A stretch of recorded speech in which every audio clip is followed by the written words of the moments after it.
ମୁଁ ପଣ୍ଡିତ ଶ୍ରୀଧରାଚାର୍ଯ୍ୟ। ଗୌରବର କଥା, ଜ୍ୟୋତିଷଶାସ୍ତ୍ରରେ ସ୍ମୃତିଶାସ୍ତ୍ରର କିଛି ମାତ୍ରାରେ ସମ୍ପର୍କ ରହିବ ସବୁ ସମୟରେ। ସେଥିପାଇଁ ଏଥିରେ ସୌରମାସ ଓ ଚାନ୍ଦ୍ରମାସ ବିଷୟରେ ଆମେ ପ୍ରଥମେ ଜାଣିବା କି ପ୍ରତି ପୂର୍ଣ୍ଣମୀରୁ ପୂର୍ଣ୍ଣମୀ ଭିତରେ ଗୋଟିଏ ଚାନ୍ଦ୍ରମାସ ହୁଏ ଏବଂ ପ୍ରତି ସଂକ୍ରାନ୍ତିରୁ ସଂକ୍ରାନ୍ତି ମଧ୍ୟରେ ଗୋଟିଏ ସୌରମାସ ହୁଏ। ଚାନ୍ଦ୍ରମାସ 30 ଦିନ ନୁହେଁ, 27 ଘଣ୍ଟା ସମଥିଙ୍ଗ ହୁଏ, ବେଳେବେଳେ 29.5 ହୁଏ ବା 12 ଘଣ୍ଟା ହୁଏ।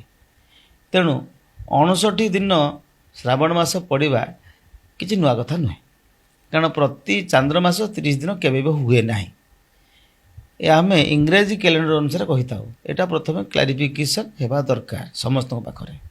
ଦ୍ୱିତୀୟ କଥା ହେଉଛି ଆମର ଶ୍ରାବଣ ମାସ 19 ବର୍ଷ ପରେ ଯୋଡ଼ା ଶ୍ରାବଣ ଏଟା ଆସିଛି। ଶ୍ରାବଣ ମାସ ଯୋଡ଼ା ଶ୍ରାବଣ ଆସିବାଟା ପ୍ରତି 2 ବର୍ଷରେ ଥରେ ଗୋଟିଏ ଗୋଟିଏ ଚାନ୍ଦ୍ରମାସ ଦୋମାସୀ ପଡ଼ିଥାଏ। ତାକୁ ଆମେ ଉତ୍କଳୀୟ ଭାଷାରେ ଯୋଡ଼ା ଶ୍ରାବଣ, ଯୋଡ଼ା ଆଶ୍ୱିନ ପୂର୍ବରୁ ଥିଲା, ସେମିତି ଯୋଡ଼ା ଭାଦ୍ର ବି ପଡ଼ିବ, ଏସବୁ କଥା ହୁଏ। ତେଣୁ ମଳ ମାସଟା କେମିତି ପାଳନ କରାଯାଏ ଏବଂ ତାହା କେମିତି ହୁଏ ନା, ମଳ ମାସଟା ଯେତେବେଳେ ପାଳନ କରାଯାଏ ଚାନ୍ଦ୍ରମାସ ଆରମ୍ଭର କୃଷ୍ଣ ପକ୍ଷରୁ ଅମାବାସ୍ୟା, ଯେଉଁଟାକି ଆମର ଶୁଭ ମାସ, ଏବଂ ମଳ ମାସ ଆରମ୍ଭ ହେବ ଶୁକ୍ଳ ପକ୍ଷରେ ଏବଂ ତାପରେ ମଳ ପୂର୍ଣ୍ଣମୀ ହୁଏ। ତତ୍ ପଶ୍ଚାତ ପୁନର୍ବାର କୃଷ୍ଣ ପକ୍ଷ ହୁଏ, ଯେଉଁଟାକି ମଳ କୃଷ୍ଣ ପକ୍ଷ, ତାପରେ ଶୁଭ ଅମାବାସ୍ୟାରେ ତାହା ପୂରଣ ହୁଏ।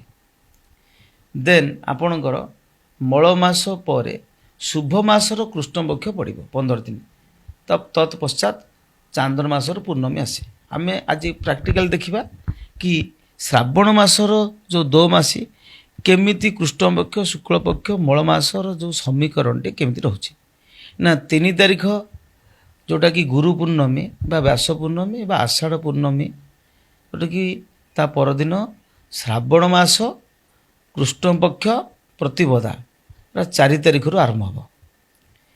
ଆରମ୍ଭ ହେଲେ 17 ତାରିଖରେ, ଜୁଲାଇ 17 ତାରିଖରେ ଆପଣଙ୍କର ଆସିଯିବ କୃଷ୍ଣପକ୍ଷ, ଯେଉଁଟାକି ଚିତାଲାଗି ଅମାବାସ୍ୟା ଆସିଯିବ 17 ତାରିଖ ଦିନ। 17 ତାରିଖ ଦିନ ଆମର ଶୁଭ କୃଷ୍ଣପକ୍ଷର ଅନ୍ତିମ ଦିବସ, ଯାହାକି 4 ତାରିଖରୁ 17 ତାରିଖ ଭିତରେ ଶ୍ରାବଣ ମାସର କୃଷ୍ଣପକ୍ଷଟି ଶେଷ ହେଲା। ତାପରେ 18 ତାରିଖରୁ ଆପଣ ମଳ ମାସ କୃଷ୍ଣପକ୍ଷ ଆରମ୍ଭ ହେବ। ମଳ ମାସ ଆରମ୍ଭ ହେଲେ ଆପଣଙ୍କର 1/8, ଯେଉଁଟାକି ମଳ କୃଷ୍ଣପକ୍ଷ ଶେଷ ହେବ, ଯେଉଁଟାକି ଆପଣଙ୍କର 16/8/2023ରେ ଆପଣଙ୍କର ଅମାବାସ୍ୟା ରହିବ। ଯେଉଁ ଅମାବାସ୍ୟା ରହିବ ଯେଉଁଟାକି ମଳ ମାସର ଶେଷ ହେବ, କିନ୍ତୁ ମଳ ପୂର୍ଣ୍ଣମୀ ରହିବ 1 ତାରିଖ ଦିନ ମଳ ପୂର୍ଣ୍ଣମୀ ରହିବ, ଯାହାକି କୃଷ୍ଣପକ୍ଷ ପରେ ଯେଉଁ ଶୁକ୍ଳପକ୍ଷ ଆସିବା କଥା ଶୁଭ, ସେଟା ମଳ ମାସରେ ଗଲା, ଯାହାକି 17 ତାରିଖରୁ 1 ଅଗଷ୍ଟ ପର୍ଯ୍ୟନ୍ତ। 1 ଅଗଷ୍ଟରେ ଅମାବାସ୍ୟା ଆସିଲା, ମଳ ଅମାବାସ୍ୟା। ତାପରେ ମଳ ମାସର ଆପଣଙ୍କର କୃଷ୍ଣପକ୍ଷ ଆସିବ, ଯେଉଁଟାକି 16 ତାରିଖରେ ଆପଣଙ୍କର ତାହା ଅନ୍ତିମ, ଯେଉଁଟାକି ରହିବ ଶୁକ୍ଳପକ୍ଷ ଶେଷ ହେବ, ଯେଉଁଟାକି ମଳ ପୂର୍ଣ୍ଣମୀ ଆପଣଙ୍କର ମଳ ଅମାବାସ୍ୟା, ସେମିତି ତା ଭିତରେ ରହିବ। କିନ୍ତୁ ସଂକ୍ରାନ୍ତି ଆସିବନି। ସଂକ୍ରାନ୍ତି ଯେମିତି ଆପଣଙ୍କର ଆସିବ ଯାଇକି ସିଂହ ସଂକ୍ରାନ୍ତି 17/8/2023ରେ ଆସିବ। 17/8/2023ରେ ଆପଣଙ୍କର ମଳ ମାସ 16 ତାରିଖରେ ସରିଯାଇଥିବ, 17 ତାରିଖ ଦିନ ଆପଣଙ୍କର ଆସିବ ସଂକ୍ରାନ୍ତି ଏବଂ ଚାନ୍ଦ୍ରମାସ ଅନୁସାରେ ଆପଣଙ୍କର 17 ତାରିଖରୁ ଶ୍ରାବଣ ଶୁକ୍ଳପକ୍ଷ ଆରମ୍ଭ ହେବ ଏବଂ 31/8/2023, ଯେଉଁଟାକି ଗହ୍ମା ପୂର୍ଣ୍ଣମୀ ବା ରକ୍ଷାବନ୍ଧନ ବା ଆପଣଙ୍କର ଶ୍ରାବଣ ଶୁକ୍ଳପକ୍ଷ ଅମାବାସ୍ୟା ରହିବ। ଏହି ମତେ ଆମର ଯେଉଁ 2 ମାସ ମଧ୍ୟରେ କୃଷ୍ଣପକ୍ଷ ଶୁକ୍ଳପକ୍ଷର ଯେଉଁ ରହିଛି ଗାଣିତିକ ସୂତ୍ର ଆପଣ ଜାଣିବାକୁ ପାରିଲେ।